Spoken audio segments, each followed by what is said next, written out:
బాబు నువ్వు ఆగు. అమ్మ ఆగే.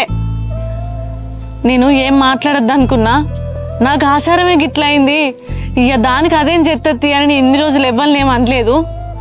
మౌనిక, నీకంటే కోపం వస్తుంది కావచ్చు. కోడలంటే ఎట్లుండాలో ఎరికేనా నీకు? తొక్కుడు బండకి ఎంత ఒప్పుకుందో అంత ఒప్పుకుండాలి. నువ్వు మా ఇంటికి వచ్చి 7 గంటల దాకా నువ్వు లేవకుండా మా అమ్మ నిన్న ఒక్క మాట అనలేదు. మా తమ్ముడు కూడా నిన్నే వెనకేసుకొచ్చిండు. మా బాబు మా అమ్మ ఏమన్నా అన్నా కూడా వాళ్ళ నోరు ముప్పించిండు, నీకు సపోర్ట్ చేసిండు.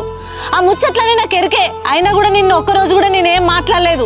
ఆడబిడ్డను వచ్చి పోవాలి, అంతేగాని వాళ్ళ సంసారంలో నేను జోకం చేసుకోవద్దు అనుకోని ఊకున్నా. నేను కడుపుతోని పోతే మౌనిక మౌనిక నేను గోళీలు వేసుకోని మందులకు నీళ్ళు ఇయ్యే అని 10 సార్లు వెళ్తే వినబడ్డా కూడా అది వినబడినట్టుంది. అయినా కూడా సరేతి దానికి శాతనైతే లేదేమో అయితే అని నేను అర్థం చేసుకున్నా. నా తమ్మునికి ఒక్కరోజు కూడా నేను ఏం చెప్పలే. ఓ రోజు శాత కాకుండా నేను బట్టల మీద